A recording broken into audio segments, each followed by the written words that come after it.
صحابہ کے ساتھ قرآن کا وعدہ ہے، کلم وعد اللہ الحسنہ، یہ سارے جنتی ہیں، یہ سارے ان کو عذاب نہیں ہوگا۔ حضرت سعد قبر میں گئے ہیں رضی اللہ عنہ، اللہ کے نبی فرماتے ہیں ان کو قبر نے دبایا ہے، حضور پریشان ہوئے ہیں، دعا فرمائی ہے، قبر کھل گئی ہے۔ جب وعدہ ہے تو پھر اس صحابی کو تکلیف کیوں ہو رہی ہے؟ دو باتیں اب سمجھو۔ پہلی بات یہ ہے، سب سے پہلی بات، حضرت سعد کو دبایا، نمبر ایک، یہ عذاب نہیں تھا۔ کیوں؟ عذاب کہتے ہیں اعلام الحی علی سبیل الحوان۔ نمبر ایک، اعلام تکلیف ہو۔ نمبر دو، جس کو تکلیف دی جائے اس میں حیات ہو۔ نمبر تین، اس کو مقصود ذلیل کرنا ہو، اسے عذاب کہتے ہیں۔ حضرت سعد تو صحابی ہیں، ہمارا عقیدہ ہے اللہ موت کے بعد عام مومن کو بھی عذاب نہیں دیتے، کیونکہ قرآن کا وعدہ ہے یوم لا یخزی اللہ النبی والذین آمنوا معہ، اللہ نہ نبی کو رسوا کریں گے اور نہ ہی نبی پر ایمان لانے والے مومن کو رسوا کریں گے۔ کافر بدعمالیوں کی وجہ سے، کافر اپنے کفر کی وجہ سے جہنم میں جائے گا، مقصود عذاب ہوگا۔ مومن فاسق اگر بدعمالی کو جہنم میں جائے گا تو عذاب نہیں ہوگا بلکہ تزکیہ ہوگا۔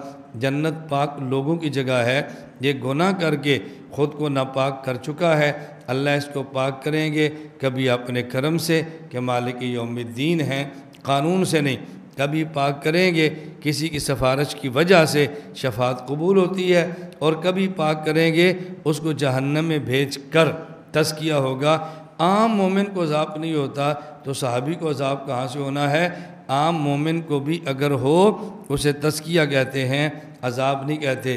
پہلی بات یہ، حضرت سعد کو قبر کے دو حصوں نے دبایا، یہ عذاب نہیں تھا، اس کو عذاب نہیں کہنا چاہیے۔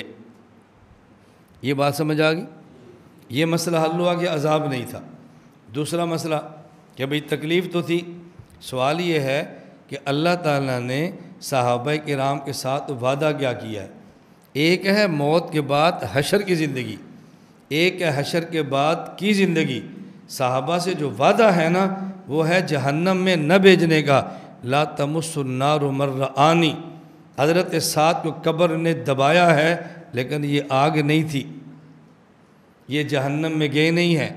وعدہ ہے کہ صحابی جہنم میں جانا تو دور کی بات ہے، اس کو جہنم کی آگ چھوئے گی بھی نہیں، اور جو قبر کا تکلیف ہوتی ہے وہ دخول جنت دخول نار کی نہیں ہوتی، عرض نار کی ہوتی ہے۔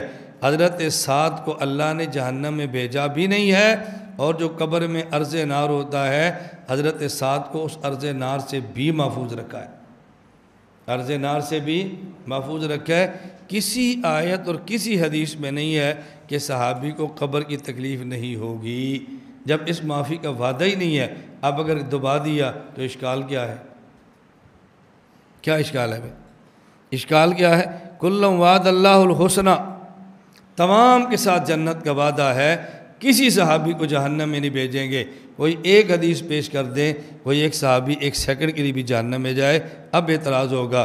وعدہ ہے جہنم میں نہ بھیجنے کا اور جہنم میں ساتھ کو بھیجا ہی نہیں، تو پھر اشکال کیا ہے؟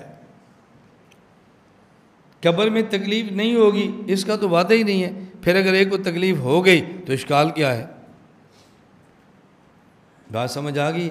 میں نے آپ سے کہا نا فہم، بھئی اصل مسئلہ سمجھ آ جائے تو اشکال ختم ہو جائے گا نا۔ کوئی آیت کوئی حدیث آپ کے علم میں ہے تو آپ بتا دیں، ایسا کوئی مسئلہ نہیں ہے۔ یہ بات سمجھ آ گئی؟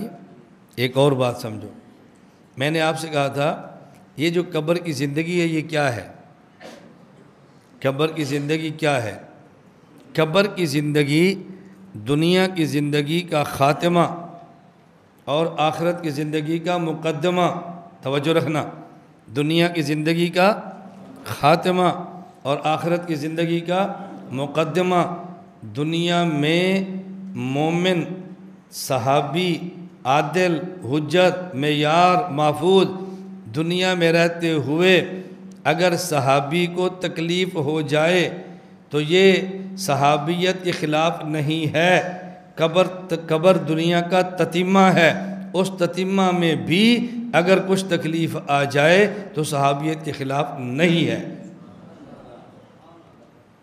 پہلے یہ سمجھیں نا قبر ہے کیا؟ قبر مکمل آخرت ہے، مکمل دنیا ہے۔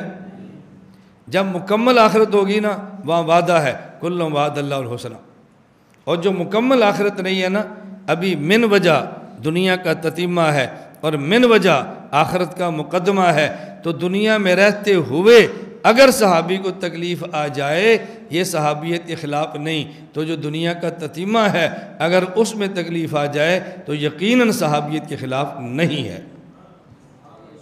کیا اشکال ہے اس میں؟ کوئی اشکال کی بات ہی نہیں ہے۔ یہ جواب کہاں لکھا ہے؟ سبق بھی تو یاد کرو، کوئی تم سے حوالہ مانگ لے تو تم پریشان، وہ کون ہوتا ہے، کیا حیثیت ہے؟ کوئی جی آپ کیا تو تھانوی کی بھی حیثیت نہیں، آپ کا کیا کہنا؟ آپ کیا تو ابو حنیفہ کی بھی حیثیت نہیں، آپ کیا کہنا؟ حیثیت ہمارے یہاں ہے، آپ کے لیے نہیں ہے۔ یہ ہم نے حوالہ اپنے اطمینان کے لیے یاد کیا ہے، آپ کے لیے نہیں کیا۔ آپ کو تو کسی چیز پر اعتماد ہی نہیں ہے۔ یہ میں ساری ساتھ جواب دیتا ہوں، الجھن نہ ہو۔ امام حنیفہ ہمارے بڑے ہیں، تمہارے نہیں ہیں، تم نہ بڑا سمجھو، کیا اشکال، ہمارے بڑے ہیں۔ یہ باتیں سمجھ آ گئی ہیں آپ کو؟